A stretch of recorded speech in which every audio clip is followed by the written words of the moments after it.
नमस्कार फ्रेंड्स, आप लोगों ने अब तक मेरी इस चैनल को सब्सक्राइब नहीं किया है तो सबसे पहले उसको आप सब्सक्राइब कर लें। आज के इस वीडियो में हम आपकी एनसीईआरटी टेक्स्ट बुक के चैप्टर नंबर 4 सारणी डिटर्मिनेंट के बारे में पढ़ेंगे जिसमें कुछ सवाल चैप्टर नंबर 3 के मैट्रिक्स के भी है जो हम अभी इस चैप्टर के साथ नहीं पढ़ेंगे।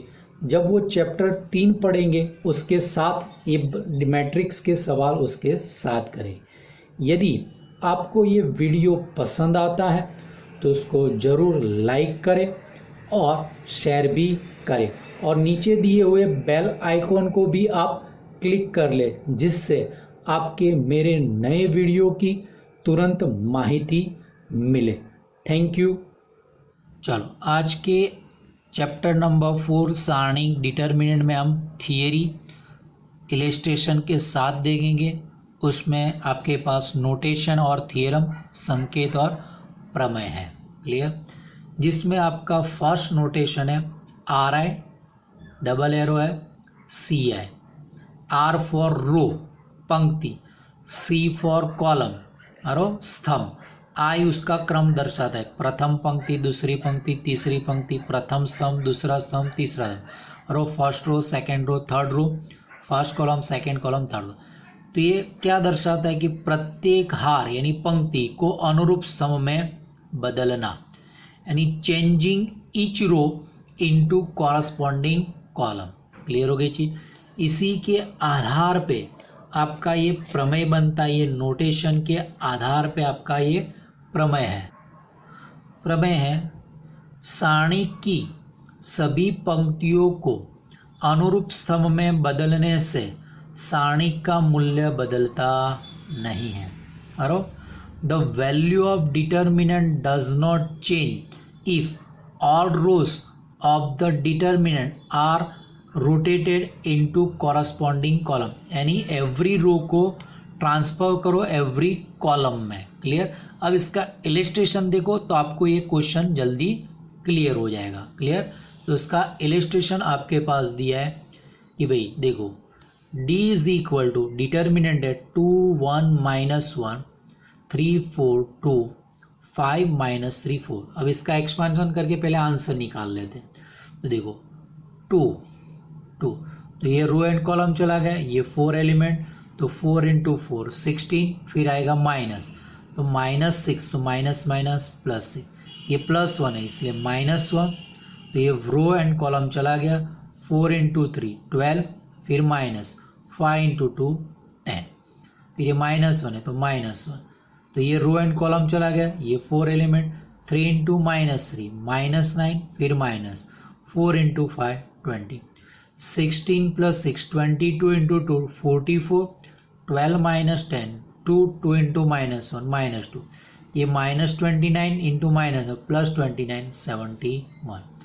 अब इस पे अपना ये जो नोटेशन यानी थ्योरम को अप्लाई कर रहे हैं, performing RI tends to CI on D, यानी इस D पे ये परफॉर्म करते हैं, यानी एवरी रो को कॉलम में कन्वर्ट कर दो, सभी पंक्तियों को स्तंभ में लिख दो, तो D डैश।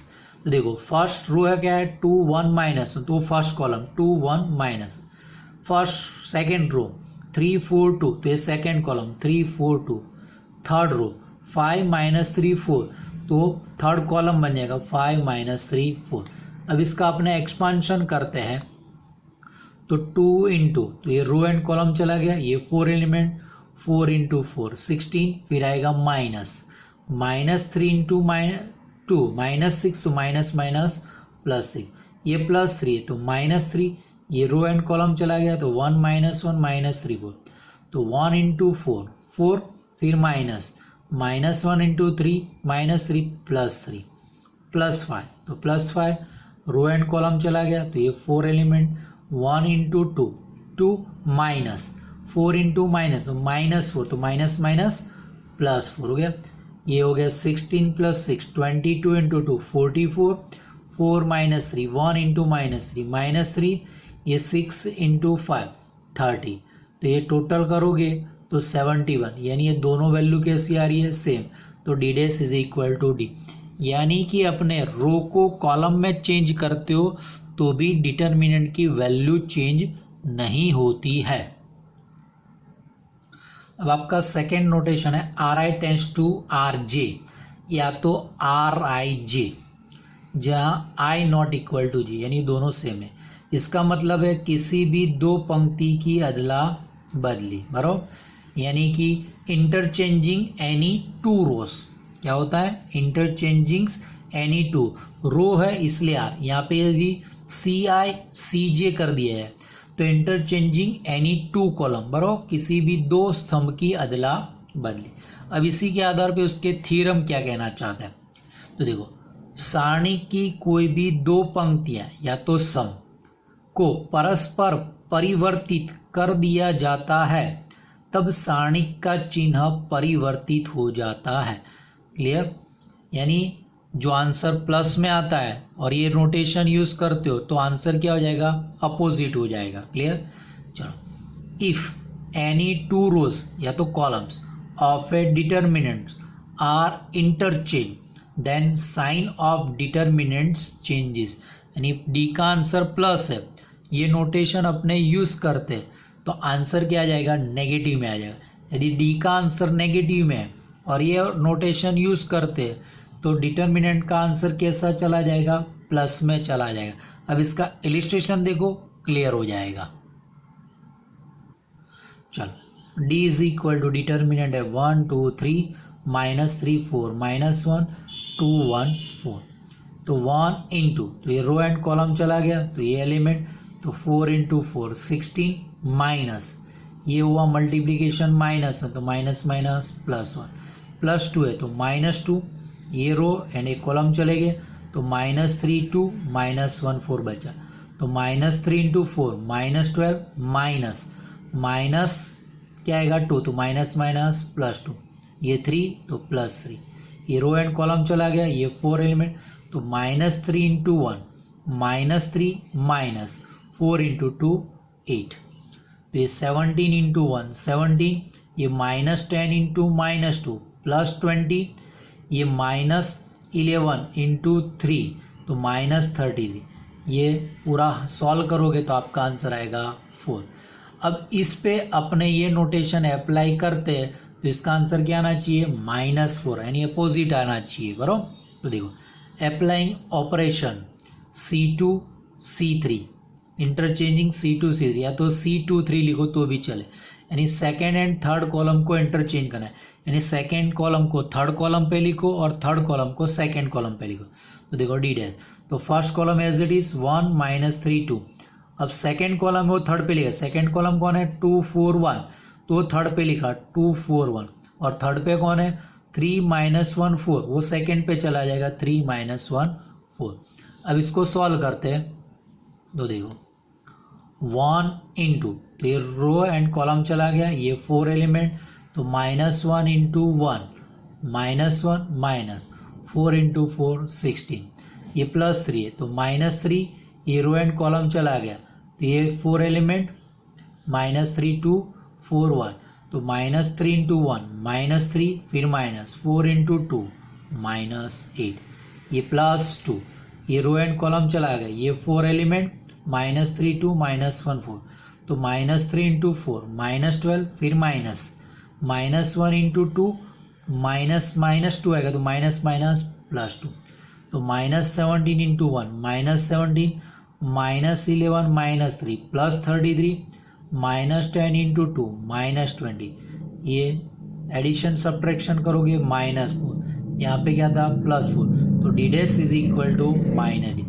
यानी इसका मतलब है एनी टू रो या एनी टू कॉलम को आप इंटरचेंज करते हो, अदला बदली करते हो, तो डिटरमिनेंट की वैल्यू क्या हो जाती है, चेंज हो जाती है, यानी अब प्लस है तो माइनस में आएगी, माइनस है तो प्लस में आएगी।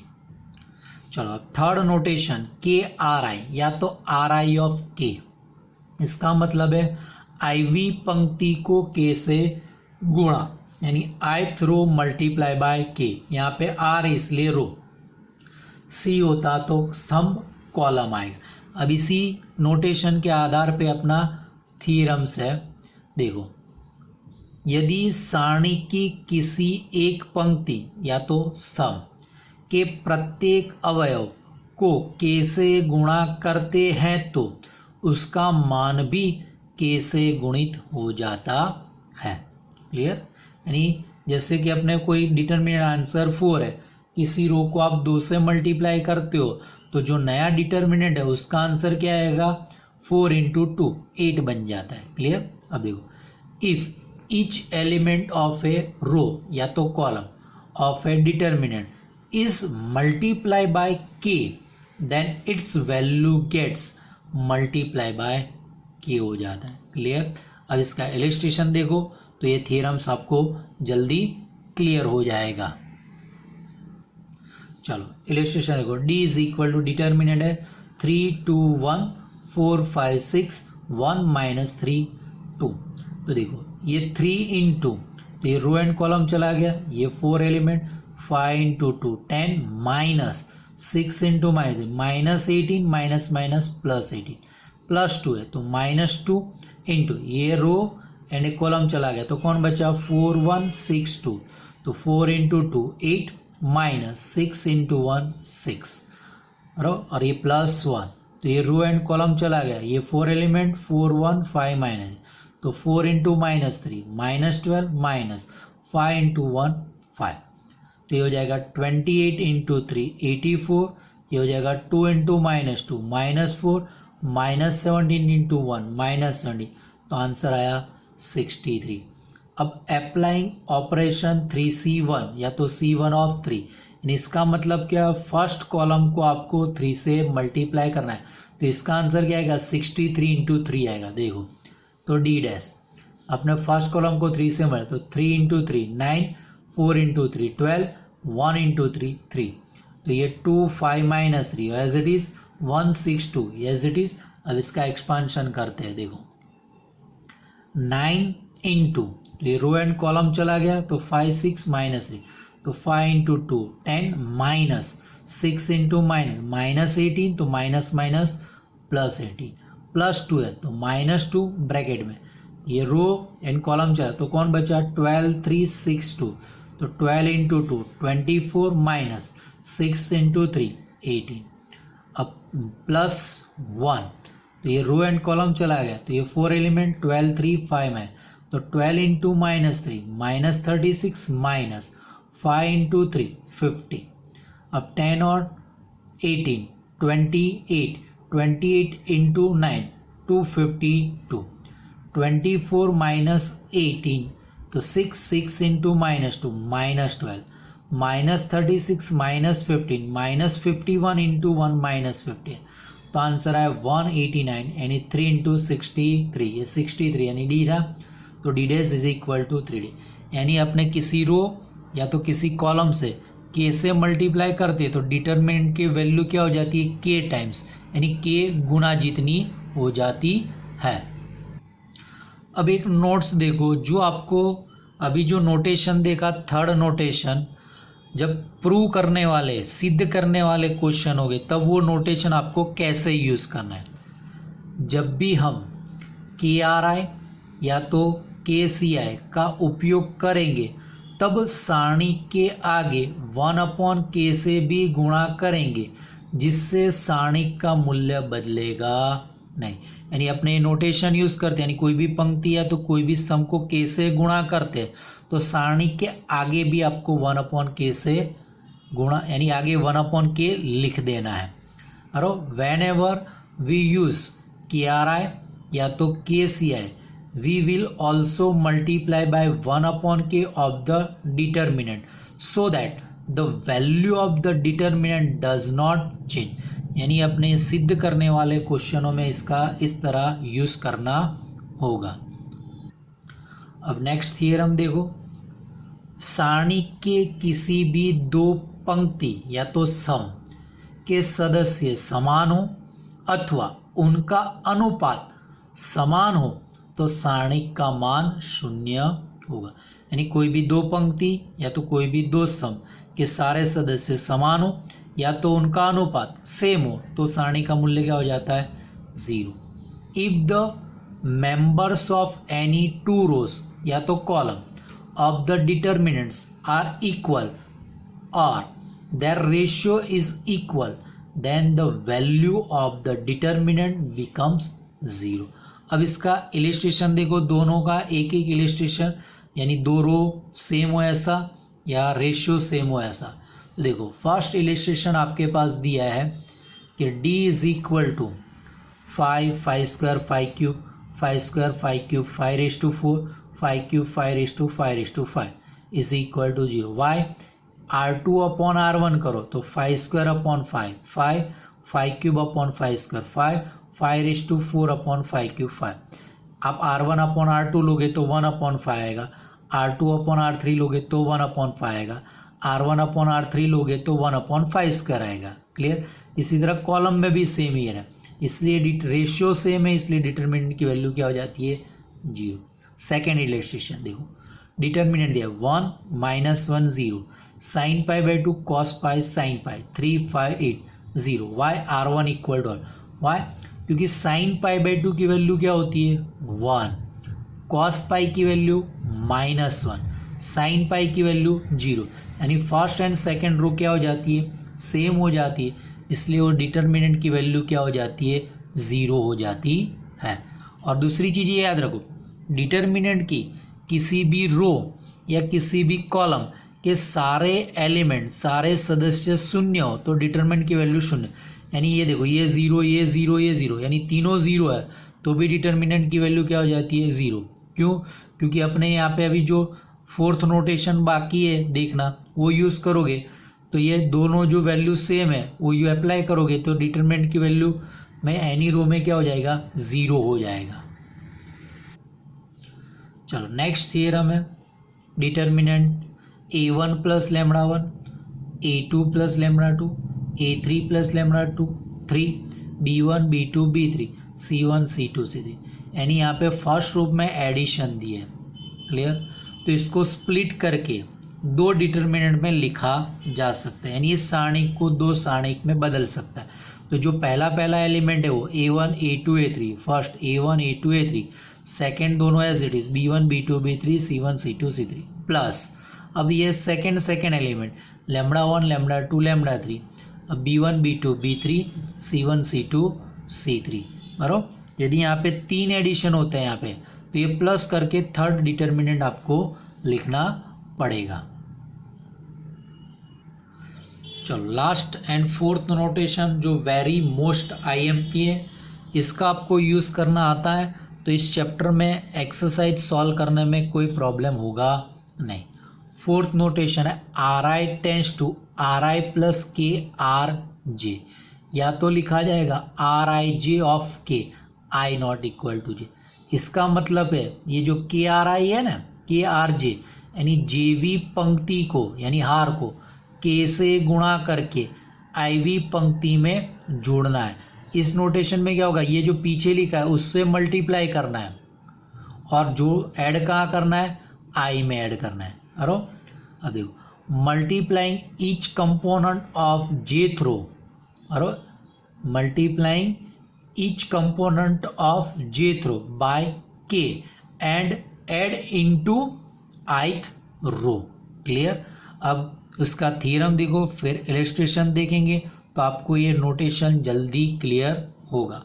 और इस नोटेशन की आपको थोड़ी प्रैक्टिस करनी होगी क्योंकि क्वेश्चनों में और इसका मैक्सिमम यूज करना है।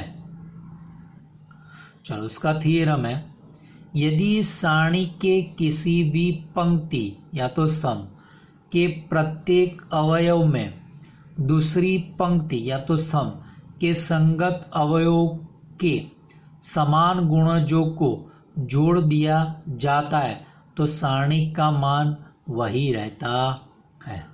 ये अभी जो नोटेशन देखा था वही है। If to each element of any row और column of a determinant the equimultiples of corresponding elements of other row या तो column are added then the value of determinant remains the same.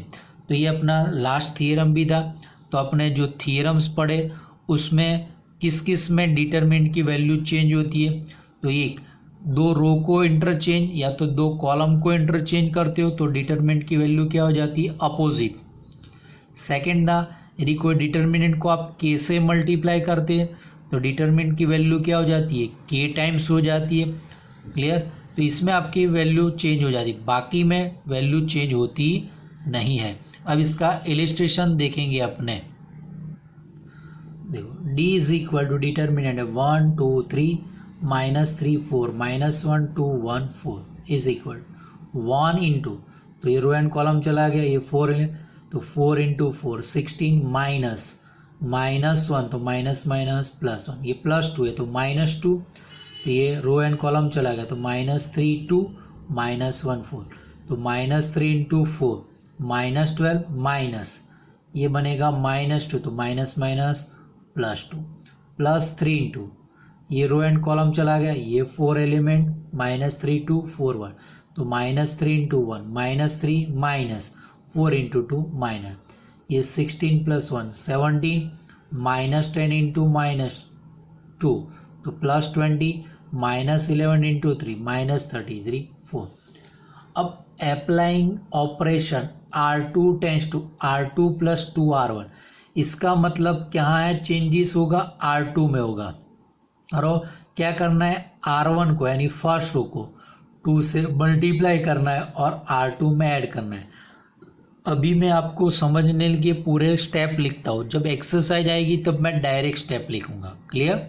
अब देखो R1 को क्या करना है, 2 से मल्टीप्लाई R2, तो R2 में चेंजेस होगा first and third row as it is, तो 1 2 3 तो 1 2 3 2 1 4 थर्ड रो 2 1 4। अब देखो क्या करना है, सेकेंड रो -3 4 माइनस है तो -3 4 माइनस।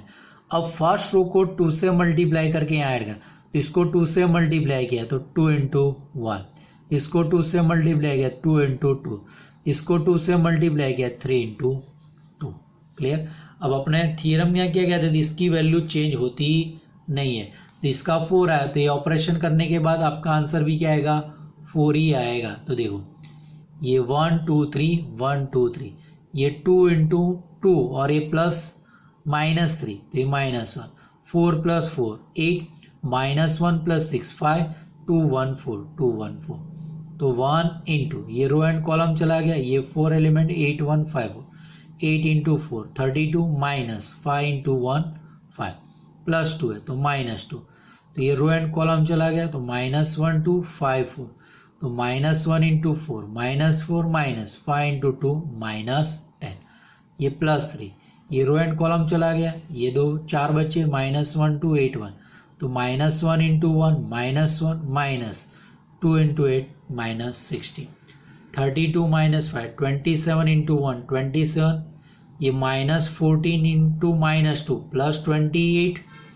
ये -17 इंटू 3 -51, तो आपका आंसर आया 4, तो D' is equal to D।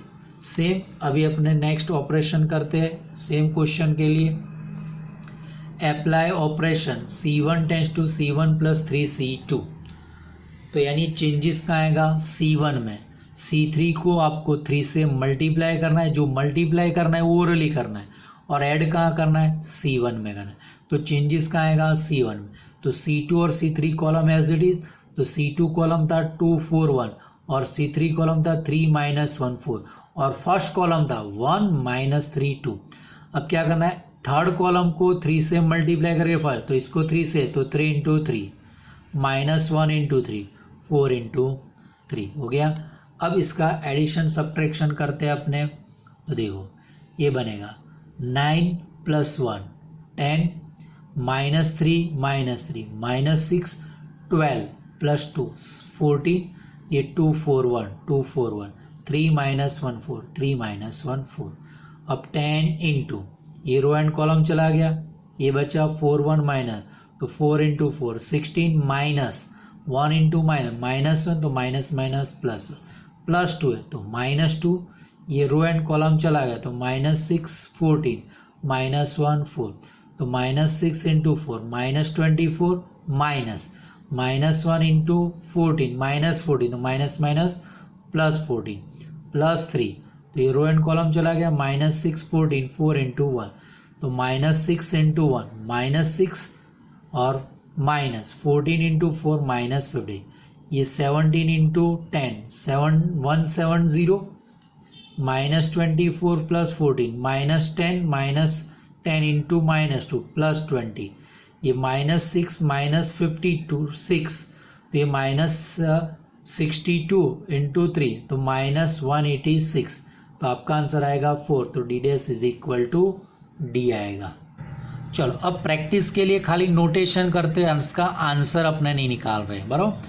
और दूसरी चीज, कोई भी नोटेशन अपने कोई भी डिटर्मिनेंट में 2 नोटेशन आप यूज कर सकते हो, मैक्सिमम 2 नोटेशन एक साथ, और उसमें भी दोनों नोटेशन सेम होने चाहिए, या तो रो के होने चाहिए या तो कॉलम, लेकिन एक नोटेशन रो का और एक नोटेशन कॉलम का एक साथ आप यूज कर सकते नहीं हो। तो देखो ये डिटर्मिनेंट है 1 2 3 -3 4 -1 2 1 4। अब first notation R1 tense to R1 -2 R3, यानी R3 को -2 से मल्टीप्लाई करके R1 में ऐड करना है, तो चेंजेस कहाँ होगा, R1 में होगा। तो second and third row as it is, तो देखो -3 4 -1 -3 4 -1 2 1 4 2 1 4। अब फर्स्ट रो क्या थी 1 2 3, तो 1 2 3। अब ये यूज करते हैं थर्ड रो को -2 से, तो इसको माइनस, तो 2 into -2 1 into -2 4 into -2, clear. Second R3 tends to R3 plus R2, यानी R2 को सीधा R3 में ऐड करना है, तो R1 R2 कोई चेंज नहीं होगा, R3 में चेंज, तो 1 2 3 1 2 3 -3 4 -1 -3 4 थर्ड रो 2 1 4 2 1 4। अब क्या करना है, R2 को सीधा ऐड कर देना है, तो -3, तो यहाँ पे -3 4, तो यहाँ पे 4, और ये -1, तो यहाँ पे -1। थर्ड यूज किया R1 tense to R1 plus R2 plus R3, यानी तीनों रो का एडिशन फर्स्ट रो में कर देना है, तो यानी चेंजेस फर्स्ट रो में आएंगे, तो third second and third row as it is, तो सेकेंड रो थी -3 4 -1, और थर्ड रो थी 2 1 4, और फर्स्ट रो आपकी है 1 2 3। अब इसमें दोनों रो को ऐड करना है, तो ये -3 4 -1 है, तो -3 4 थर्ड रो 2 1 4, तो यहाँ पे ऐड कर दिया 2 1 4। अब फोर्थ है जहाँ पे मैं आपको 2 नोटेशन का यूज कर रहा हूँ, क्लियर। देखो R1 tense to R1 plus 2 R2 और R3 tends to R3 minus R, तो चेंजेस कहाँ आएगा, R1 और R3 में आएगा, तो R1 और R3 में आएगा चेंजेस, R2 में चेंजेस आएगा नहीं, तो R2 एज इट इज -3 4 -1। और फर्स्ट रो क्या थी आपकी 1 2 3 थी, क्लियर। अब उसमें क्या करना है, R2 को 2 से मल्टीप्लाई, यानी ये R2 इसको 2 से मल्टीप्लाई, तो -3 इंटू 2 4 इंटू 2 -1 इंटू 2।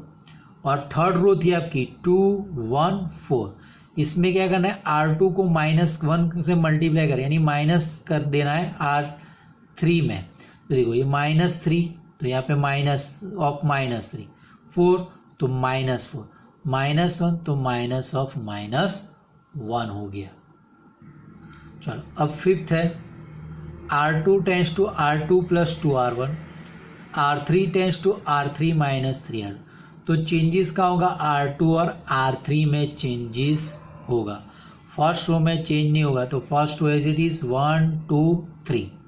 अब पहले इसकी बात करें तो R2 में चेंज, तो सेकेंड रो क्या थी आपकी -3 4 -1 थी, तो वो लिख दिया यहाँ पे। अब 2 R1, यानी R1 को 2 से मल्टीप्लाई करके सेकेंड में ऐड करना है, तो इसको 2 से मल्टीप्लाई, तो 1 इंटू 2, इसको 2 से मल्टीप्लाई, तो 2 इंटू 2, इसको 2 से मल्टीप्लाई, तो 3 इंटू 2, क्लियर। अब इसकी बात करें तो थर्ड रो आपके पास क्या थी 2 1 4। अब क्या करना है, R2 को -3, यानी ये नहीं, अपना मूल डिटर्मिनेंट में देखना है, तो मूल डिटर्मिनेंट में आपके पास सेकेंड रो कौन थी, ये -3 ये 4 और ये -1, उसको -3 से मल्टीप्लाई करना है, तो -3 से मल्टीप्लाई, तो बीच में मैं माइनस ऐड कर दिए सब कुछ, यानी अब +3 से मल्टीप्लाई कर दिया। तो -3 इसको सेकेंड रो को आपको करना है। तो देखो -3 इंटू 3, ये माइनस आ गया सब्ट्रैक्शन का, ये सब्ट्रैक्शन का माइनस, 4 इंटू 3 सब्ट्रैक्शन का माइनस -1 इंटू 3। चलो इसी तरह अपने अब कॉलम के लिए देखते हैं। D is equal to 1 2 3 -3 4 -1 2 1 4। First symbol use किया हमने C2 tends to C2 minus C3, यानी C3 कॉलम को -1 से मल्टीप्लाई करके C2 में, यानी C2 और C3 का सब्ट्रैक्शन कहाँ करना है, C2 में, तो चेंजेस कहाँ आएगा, C2 में। तो first and third column as it is, तो 1 -3 2, तो 1 -3 2, 3 -1 4, 3 -1। अब आपका सेकेंड कॉलम क्या है, 2 4 1, 2 4 1। क्या करना है, C3 को -1 से मल्टीप्लाई किया, तो इसको -1 से मल्टीप्लाई किया तो -3, इसको -1 से मल्टीप्लाई तो +1, इसको -1 से मल्टीप्लाई किया -4। सेकेंड नोटेशन है C2 tends to C2 + 2C1, यानी क्या करना है, C1 कॉलम को 2 से मल्टीप्लाई करके C2 में ऐड करना है, तो चेंजेस कहाँ आएगा, C2 में। तो again first and third column as it is, तो 1 -3 2, 3 -1 4, और सेकेंड कॉलम है आपका 2 4 1। अब क्या करना है, फर्स्ट कॉलम को 2 से मल्टीप्लाई करके सेकेंड में, तो इसको 2 से मल्टीप्लाई करो और यहाँ पे ऐड करो, तो 1 into 2 -3 into 2, 2 into 2। Third notation है C3 tends to C3 + C2 + C1, यानी C1 C2 C3 का एडिशन कहाँ लिखना है, C3 में। या तो ऐसा कह सकते हो C1 और C2 को 1 से मल्टीप्लाई करके थर्ड कॉलम में ऐड करना है, तो चेंजेस थर्ड में आएगा, first second column as it is. तो फर्स्ट कॉलम है आपका 1 -3 2, सेकेंड कॉलम है 2 4 1, और आपका थर्ड कॉलम था 3 -1 4। अब इसमें क्या करें, फर्स्ट और सेकेंड कॉलम को यहाँ पे ऐड करें, तो सेकेंड कॉलम है 2 4 1, तो ऐड कर दिया 2 4 1, और फर्स्ट कॉलम है 1 -3, ऐड कर दिया 1 -3 2। अब फोर्थ, जिसमें अपने 2 नोटेशन का यूज करते हैं, C3 tends to C3 + 2 C1 and C2 tends to C2 - 3 C2, यानी C1 को 2 से मल्टीप्लाई करके C3 में ऐड करना है, तो C3 में चेंजेस आएगा। यहाँ पे C3 को -3 से मल्टीप्लाई करके C2 में ऐड करना है, तो चेंजेस C2 में आएगा। तो फर्स्ट में कोई चेंजेस नहीं, तो फर्स्ट कॉलम 1 -3 2। अब पहले इसकी बात करें, C3 में चेंजेस आएगा, तो C3 में आएगा, तो C3 कॉलम आपका आया था 3 -1 4, और उसमें क्या कहा है, C1 को 2 से मल्टीप्लाई, यानी इसको 2 से मल्टीप्लाई करना है, तो 1 इंटू 2 -3 इंटू 2, 2 इंटू 2। अब ये नोटेशन C2 -3 C3, यानी कौन सा C3, ओरिजिनल C3, अपने ओरिजिनल डिटर्मिनेंट में C3 देखना है, ये C3 नहीं लेना है। तो ओरिजिनल डिटर्मिनेंट में C3 कौन है, 3 -1 4, इसको -3 से मल्टीप्लाई, यानी सब्ट्रैक्शन हुआ है, 3 से मल्टीप्लाई करके सब्ट्रैक्शन। तो अपना सेकेंड कॉलम था 2 4 1, सब्ट्रैक्शन करना है, इसलिए माइनस माइनस में। अब इसको 3 से मल्टीप्लाई, तो 3 इंटू 3 -1 इंटू 3 4 इंटू 3। और fifth, C1 tends to C1 - C3, C2 tends to C2 + 2 C3। इसका मतलब है C1 और C3 का सब्ट्रैक्शन कहाँ करना है, C1 में, यानी C3 को -1 से मल्टीप्लाई करके C1 में लाना है। और इन नोटेशन में क्या करें, C3 को 2 से मल्टीप्लाई करके C2 में लाना है, तो C1 C2 में चेंजेस होगा, C3 में होगा नहीं, तो C3 एज इट इज 3 -1 4। अब इसकी बात करें, तो फर्स्ट कॉलम आपका है 1 -3 2, जिसमें C3 को -1 से मल्टीप्लाई करके यहाँ ऐड करना है, तो इसको -1 से मल्टीप्लाई करके फर्स्ट में, तो इसको -1 से मल्टीप्लाई तो -3, इसको -1 से मल्टीप्लाई किया तो यहाँ पे बना, इसको -1 से मल्टीप्लाई तो यहाँ पे बना। अब इसकी बात, तो C2 में चेंजेस होगा, तो C2 कॉलम आपका था 2 4 1 लिख दिया। अब क्या कहा है, C3 को 2 से मल्टीप्लाई करके ऐड करना है C2 में, तो अब इसको 2 से तो 3 इंटू 2 -1 इंटू 2 4 इंटू 2। क्लियर हो गया। और आप इसी तरह एक्स्ट्रा अपने हिसाब से ऐसे नोटेशन अप्लाई करो और उसकी प्रैक्टिस करोगे तो आपको इस नोटेशन यूज़ करने में प्रॉब्लम नहीं आएगा। तो यदि इसमें प्रॉब्लम आता है तो अब आपको क्वेश्चन करने में प्रॉब्लम रहेगा। तो इसलिए आपको इसकी प्रैक्टिस ज़्यादातर करें। और थर्ड 3 ऑर्डर डिटर्मिनेंट जो है उसका एक्सपांशन विस्तार करने के सवालों की भी आप प्रैक्टिस करोगे। Thank you.